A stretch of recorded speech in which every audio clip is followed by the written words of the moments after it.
Haleluya. Haleluya. Salam sejahtera dalam kasih Tuhan kita Yesus Kristus. Puji Tuhan. Saya menikmati hadirat Tuhan, saudara. Dan saya percaya saudara pun menikmati hadirat Tuhan. Amin. Haleluya. Mana dia? Hilang nanti. Waduh, Tuhan tolong. Haleluya. Oh, haleluya. Saya melihat dekorasi yang luar biasa. Amin. Oh, puji Tuhan. Ini seperti membuat tangkuban perahu ya, Bung ya. Hanya satu malam gitu. Jadi itu. Puji Tuhan. Terima kasih buat tim kerja. Kita semua ada karena kebaikan Tuhan. Saya pun termasuk tim kerja sekarang, saudara. Ya. Keramas di gereja, saudara. Baru pertama kali, saudara. Saya keramas di gereja hari ini. Puji Tuhan. Haleluya. Ya, tim kerja itu adalah orang-orang yang siap keramas di gereja. Amin. Nggak pulang sekalian gitu. Puji Tuhan.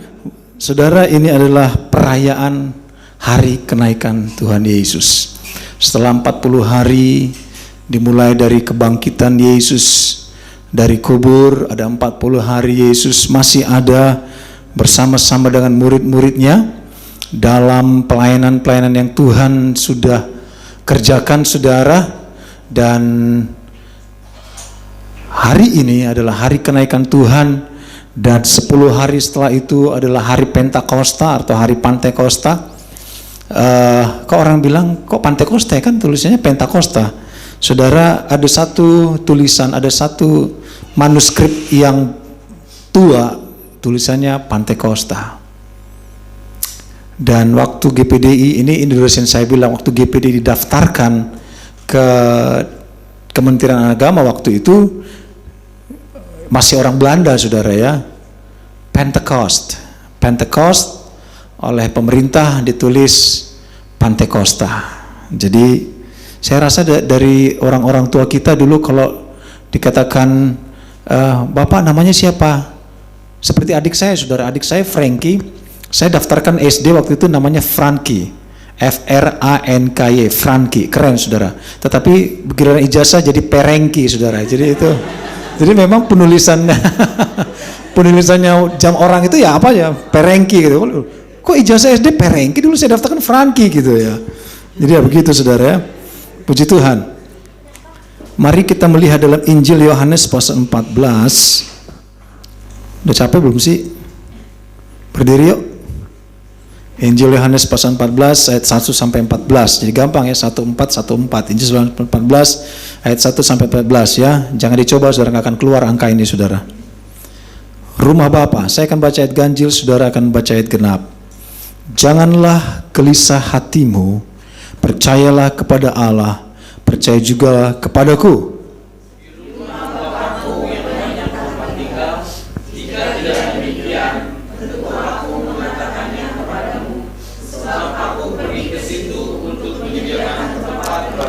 Dan apabila aku telah pergi ke situ dan telah menyediakan tempat bagimu, aku akan datang kembali dan membawamu ke tempatku, supaya di tempat di mana aku berada, kamu pun berada.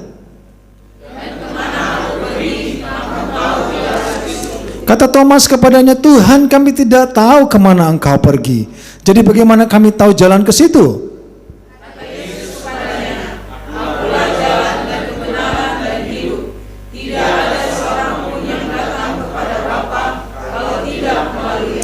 Sekiranya kamu mengenal aku, pasti kamu juga mengenal Bapa-Ku. Sekarang ini kamu mengenal Dia dan kamu telah melihat Dia.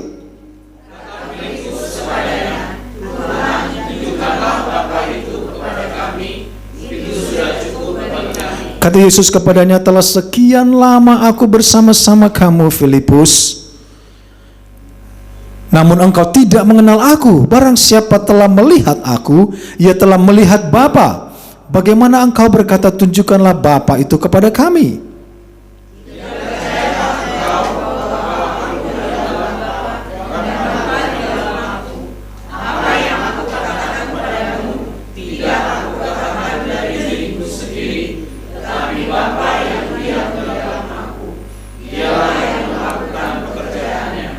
percayalah kepadaku bahwa aku ada di dalam Bapa dan Bapa di dalam aku. Atau setidak-tidaknya percayalah karena pekerjaan-pekerjaan itu sendiri.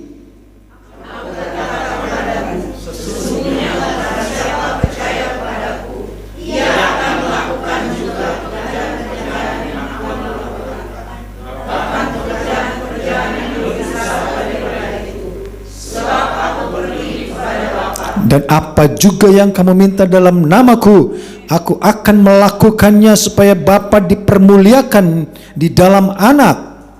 Jika kamu meminta sesuatu kepadaku dalam namaku, aku akan melakukannya. Haleluya, puji Tuhan. Silakan duduk saudara. Satu kali saudara murid-murid sedang berbicara dengan Yesus. Kalau kita melihat konteks ini, terlihat bahwa mereka sedang eksklusif berbicara. Hanya Yesus dan murid-murid. Tidak terlihat ada kata-kata di sana banyak orang. Tidak terlihat di kata-kata di sana bersama dengan orang lain. Tetapi ditulis bahwa mereka sepertinya memang hanya Yesus dan murid-muridnya. Saudaraku, di bagian selanjutnya dijelaskan bagaimana Yesus menjanjikan penghibur. Saudara, ini adalah momen-momen terakhir di saat Yesus akan segera naik ke surga.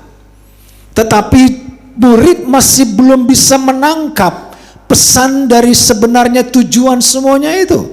Mereka hanya ikut pelayanan, mereka hanya ikut aktif, mereka hanya ambil bagian. Tetapi saudaraku, sekalipun mereka melihat mujizat, melihat Bartimeus disembuhkan, melihat semua perempuan 12 tahun pendarahan itu bisa sembuh, melihat Lazarus dibangkitkan, ada tanda-tanda heran yang luar biasa, mereka hanya ikut dan tidak memiliki konteks di dalam hati mereka. Siapa dia, Yesus, yang mereka sedang ikut berjalan. Sehingga saudaraku, bagian ini menjadi penting. Bagaimana Yesus menjelaskan kepada mereka sebuah rahasia yang luar biasa. Saya melihat ini adalah sebuah evaluasi bagaimana Yesus dengan murid-muridnya sedang berbicara satu dengan yang lain. Berarti pentingnya sebuah evaluasi dalam pelayanan seperti yang Yesus kerjakan. Amin. Untuk melihat bagaimana kualitas sebenarnya pelayanan, untuk melihat sebenarnya tujuannya kemana pelayanan itu, untuk melihat sebenarnya apa yang dikerjakan, apakah itu semuanya paralel dengan firman Allah.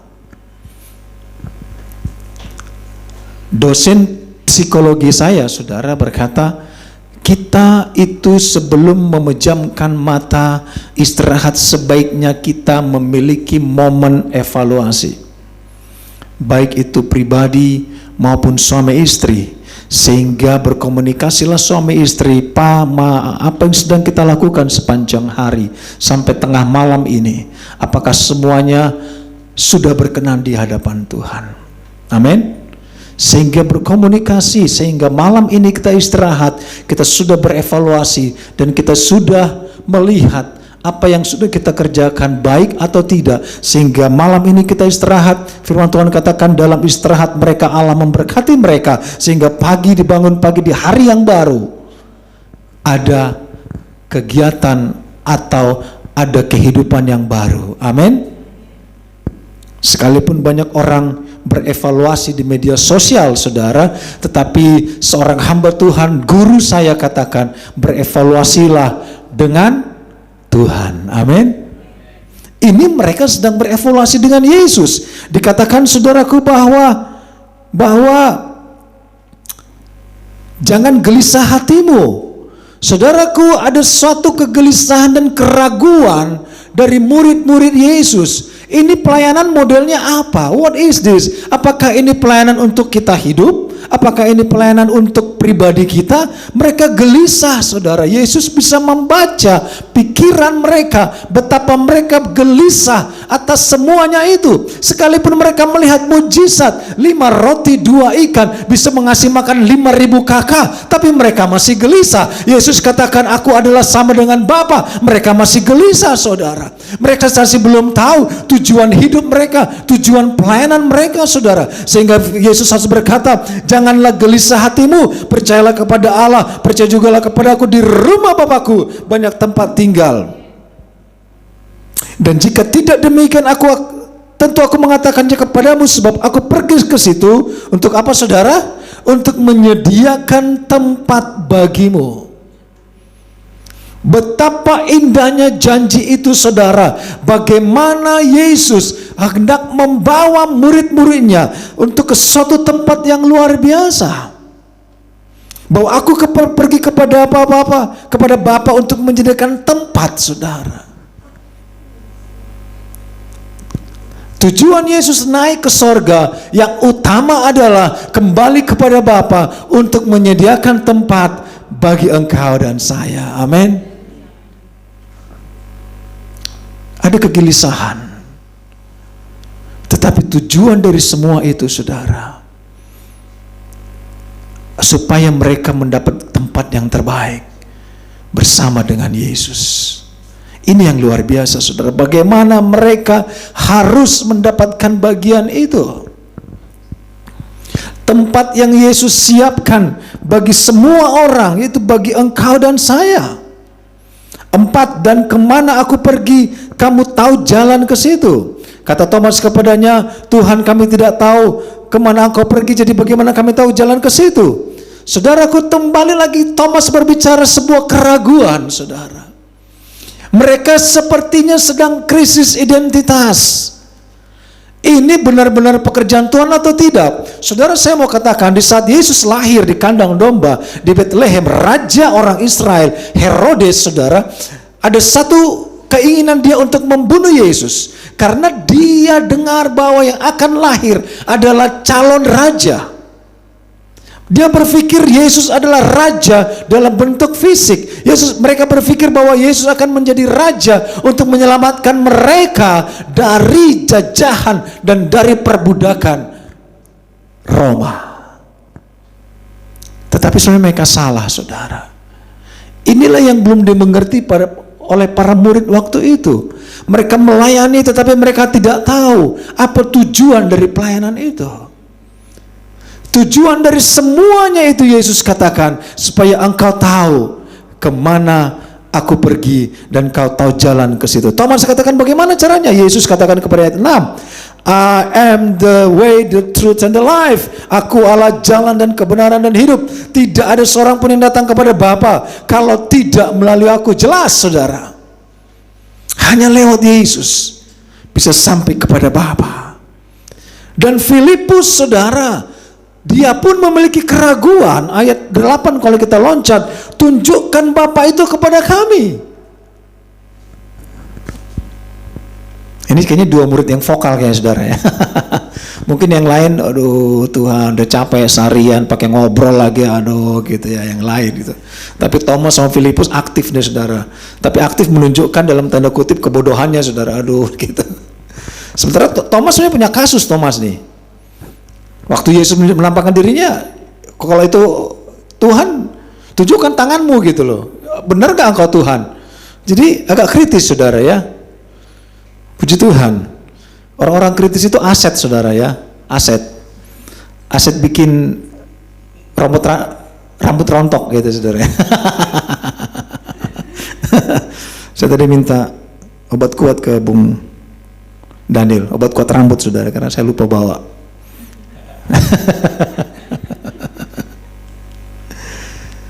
Dikatakan, Filipus katakan, tunjukkan. 9, Yesus mulai marah, saudara. Telah sekian lama aku bersama-sama kamu, Filipus. Kebanyakan minum Panadol kayak Filipus nih.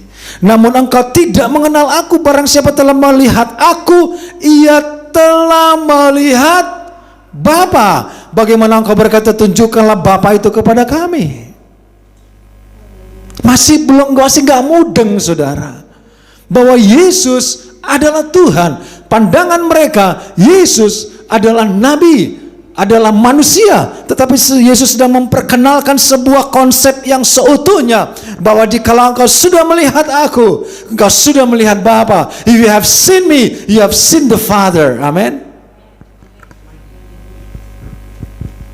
Ini yang luar biasa, saudara, bahwa Dia menyediakan tempat. Kalau kita loncat, saudara, bahwa 12, saudara, kita loncat ke 12. Aku berkata kepadamu, sesungguhnya barang siapa percaya kepadaku, ia akan melakukan apa? Juga pekerjaan-pekerjaan yang aku lakukan, bahkan apa? Pekerjaan-pekerjaan yang lebih besar daripada itu, sebab aku pergi kepada Bapa, dan apa yang kau minta dalam namaku, aku akan melakukannya supaya Bapa dipermuliakan di dalam Anak. Ada satu misi, saudara, yang Yesus tekankan. Sekalipun engkau melihat tanda mujizat, sehingga sekalipun selama ini engkau melihat bagaimana aku berbicara, berkhotbah, menyampaikan firman, khotbah di bukit dan sebagainya, Yesus sedang menekankan bahwa apa yang aku lakukan, engkau bisa lakukan, bahkan lebih besar dari apa yang aku lakukan. Amin. Ini luar biasa, saudara. Artinya ada sebuah kebebasan, ada sebuah konsep yang tidak terbatas dikala engkau melayani Tuhan. Allah siapkan pekerjaan yang lebih besar dikala engkau mau. Dan di saat kita meminta kepada Bapa, Dia akan memberikannya kepada engkau dan saya.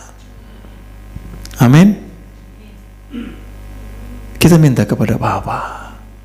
Kita sama-sama minta kepada Bapa. Kalau saudara dalam kesusahan, dalam beban berat saudara, kita sama-sama berdoa, minta kepada Bapa. Amin. Kalau terlalu berat, saudara datang ke rumah, saudara. Rumah kami terbuka. Kita sama-sama berdoa. Kita sama-sama ada masalah persoalan, mungkin ada yang mau disampaikan, datang ke rumah, saudara. Kita sama-sama menangis. Amin. Bukan maksudnya ada jalan keluar kita, saudara. Kita sama-sama menangis, sama-sama minta kepada Bapa. Karena sumbernya satu, Bapa di sorga. Amin. Haleluya. Sama-sama menangis itu lebih baik, saudara. Sama-sama berteriak, sama-sama untuk wah Tuhan. Saudara, konsep Yesus, Dia naik ke sorga. Catat, saudara, bahwa Dia menyediakan tempat bagi engkau dan saya, dan Dia sedang membuka ruang seluas-luasnya untuk engkau dan saya melayani Tuhan. Karena yang membatasi diri itu kita, saudara. Ya, cukuplah gue jadi speaker pasif gitu, saudara. Cukuplah gue begini, cukuplah tidak, saudara. Kadang kita membatasi potensi kita. Sebenarnya kita bisa melakukan A, B, dan C, saudara. Mari, jangan batasi potensi itu. Kalau kita minta kepada Bapa, kita minta kepada Bapa. Bapa belum jawab, ya kita minta lagi, saudara. Amin. Karena Tuhan kita Allah yang luar biasa. Konsep bagaimana Yesus mau bahwa Dia sedang menyediakan tempat bagi engkau dan saya, Dia jalan keselamatan, dan Dia, saudaraku, membebaskan kita untuk berkarya bagi Dia. Yang kedua, saudara, kita membuka dalam Injil Matius pasal 28. Saudara, ini adalah momen di mana Yesus naik ke surga. Injil Matius, saudara, pasal 28. Saudara, saya ingin tidak lama-lama, ingin mau cepat-cepat selesai gitu, saudara, ya. Ibu Gembala juga janji, saya pujiannya pasti singkat aja. Ternyata panjang. Dia kesaksian panjang lagi, saudara. Jadi ya tidak bisa dipegang omongan manusia, saudara. Saya juga pengen singkat, saudara, ya, dalam waktu yang sesingkat-singkatnya gitu. Tetapi kadang Roh membawa kita kepada, hari ini kita 2 set langsung, saudara. Amin. Kalau saudara yang rajin nonton bola mungkin 2 set, ya kita 2 set langsung hari ini. Amin. Puji Tuhan. Injil Matius 28 ayat 18 dimulai, dikatakan, saudara, Yesus mendekati mereka dan berkata, kepadaku, ini pasal terakhir dari Injil Matius, saudara. Jadi Injil Matius itu hanya sampai pasal 28, ya. Jadi ini adalah pasal terakhir, kata-kata terakhir. Ya, saya pernah ikut arisan orang Batak, seorang sintua khotbah. Kita, saudara-saudara, harus mengerti bahwa menurut Injil Matius pasal 30, katanya. Saya bilang, di mana pasal 30, saudara? Pasal 28, ya. terakhir. Mungkin dia kebanyakan minum itu, saudara. Haleluya. Injil Matius pasal 28 ayat 19, karena Yesus 18 dimulai, Yesus mendekati mereka dan berkata, kepadaku telah diberikan segala kuasa di sorga dan di bumi. Karena itu pergilah, jadikanlah semua bangsa muridku dan baptislah mereka dalam nama Bapa dan Anak dan Roh Kudus, dan ajarlah mereka melakukan segala sesuatu yang telah kuperintahkan kepadamu. Dan ketahuilah bahwa aku menyertai kamu senantiasa sampai kepada akhir zaman. Yang kedua, saudara, konsep Yesus naik ke sorga. Sebelum kita bicara tentang Roh Kudus sebentar malam, bahwa Yesus naik ke sorga memberikan kepada engkau mandat, dimulai dengan perkataan segala kuasa, all power and authority has been entrusted to me on heaven, above heaven and on earth. Bahwa segala kuasa telah diberikan kepadaku di sorga dan di bumi. Oleh karena itu dikatakan, pergilah, jadikanlah semua bangsa muridku. Amin. Betapa luar biasa, saudara, bahwa Tuhan jelas memberikan mandat yang luar biasa, bahwa Yesus naik ke sorga supaya engkau oleh otoritas Allah, oleh otoritas Tuhan, pergi menjadikan segala bangsa murid Tuhan. Amin. Membawa mereka kepada kebenaran, menguatkan mereka, mendoakan mereka. Saya katakan tadi, kita semua adalah tim yang Tuhan sudah tetapkan untuk kita bersama-sama bekerja untuk Tuhan dalam bidang kita masing-masing. Jangan sampai, saudara, kita pergi menjadikan segala bangsa tinggalkan Tuhan. Jangan, saudara, kita pergi untuk menjadikan segala bangsa menjadi murid Tuhan, menjadi orang-orang yang mau percaya kepada Tuhan, menjadi orang-orang yang mau melakukan kehendak Tuhan. Kita ini bagian dari semuanya itu. Kalau engkau sudah diselamatkan, sebaiknya kita menyelamatkan orang lain. Kalau engkau sudah diberkati, sebaiknya kita menjadi berkat bagi orang lain lewat apa yang Tuhan mau tetapkan dalam kehidupan kita, saudara. Kalau kita diselamatkan, kita membawa orang lain untuk datang kepada Yesus. Apapun konsepnya, saudara, kalaupun itu dia keras tengkuk, kita doakan untuk dia mau datang kepada Yesus. Sekalipun, saudara, identitas kita, saudara, harga diri kita dipertaruhkan, selama orang mau selamat dan terima Yesus, apapun kita lakukan. Amin. Menjadi berkat mulai dari keluarga kita, untuk kita menyelamatkan orang dan ajar mereka melakukan segala sesuatu yang telah kuperintahkan kepadamu. Ketahuilah, tetap aku menyertai engkau senantiasa sampai kepada akhir zaman. Ada penyertaan Tuhan, ada perlindungan Tuhan, ada Tuhan hadir, saudara, menyertai apa yang kita lakukan, saudara. Mungkin orang sudah lupa, mereka hanya berkata, aku selamat dan di sisi rumahku oke, haleluya, puji Tuhan, tetapi mereka berdiam diri dan tidak mau berkarya. Tuhan tidak seperti itu. Tuhan mau kita melakukan pekerjaan-pekerjaan yang besar. Amin. Tuhan sebenarnya tidak terlalu suka dengan yang pasif, saudara. Tuhan senang dengan orang yang aktif. Tuhan senang dengan orang yang mau bekerja. Tuhan senang orang yang mau ambil bagian dalam setiap pekerjaan Tuhan. Apapun itu, besar kecil, baik hanya dengan doa yang tidak terlihat, itu besar manfaatnya, saudara. Mari. Dan Tuhan katakan bahwa aku menyertai engkau senantiasa sampai akhir zaman. Bukan hanya Tuhan yang menyertai kita, saudara. Ada banyak orang melihat semuanya itu. Ibrani 12, saudara. Ibrani pasal 12 ayat 1, saudara, dan sampai 4 dikatakan, karena kita mempunyai banyak saksi bagaikan awan yang mengelilingi kita, marilah kita menanggalkan semua beban dan dosa yang begitu merintangi kita, dan berlomba dengan tekun dalam perlombaan yang diwajibkan bagi kita. Marilah kita melakukannya dengan mata yang tertuju kepada Yesus yang memimpin kita dalam iman dan yang membawa iman kita itu kepada kesempurnaan, yang dengan mengabaikan kehinaan dan tekun tekun memikul salib, ganti sukacita yang disediakan bagi dia yang sekarang duduk di sebelah kanan tahta Allah. Ingatlah selalu akan dia yang tekun menanggung bantahan yang sehebat itu terhadap dirinya dari pihak orang-orang berdosa, supaya jangan kamu menjadi lemah dan putus asa dalam pergumulan kamu melawan dosa. Kamu belum sampai mencucurkan darah.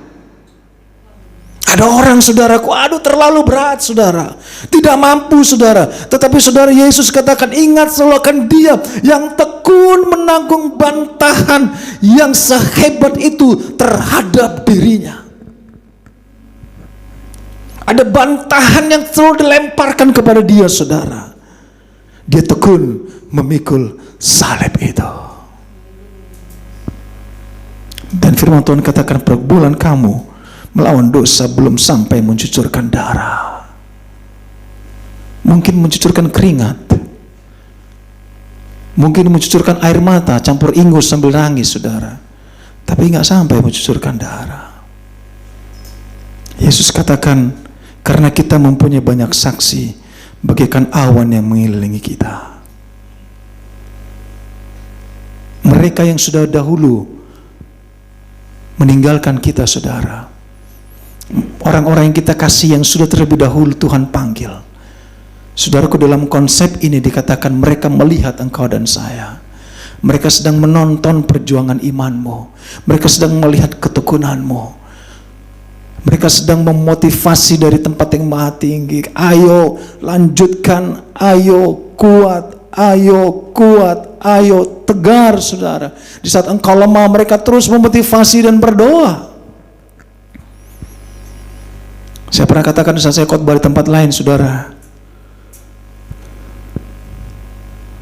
di sorga saya ingin melihat Yesus, berbicara kepada Yesus, mengapa?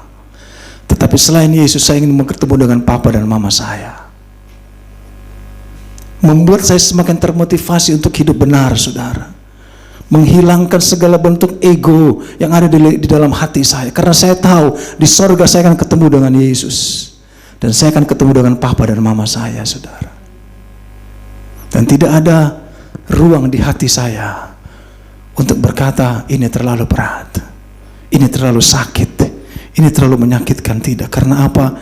Ingatlah selalu akan dia yang tekun menanggung bantahan yang sehebat itu terhadap dirinya.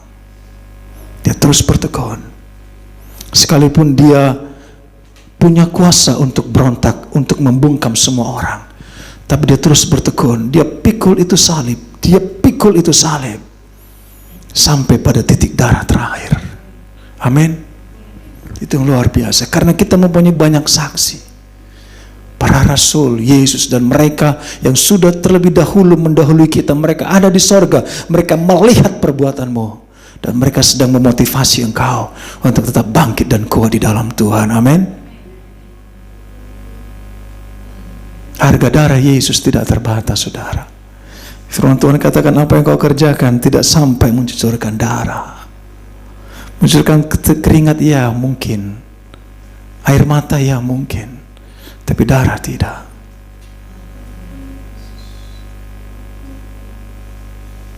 Ayat terakhir, saudara, Yohanes 14. Injil Yohanes 14 ayat 25 sampai 27. Injil Yohanes pasal 14 ayat 25 sampai 27. Semuanya itu kukatakan kepadamu selagi aku berada bersama-sama dengan kamu, yaitu penghibur, yaitu Roh Kudus yang akan diutus oleh Bapa dalam namaku. Dialah yang akan mengajarkan segala sesuatu kepadamu dan akan mengingatkan kamu akan semua yang telah kukatakan kepadamu.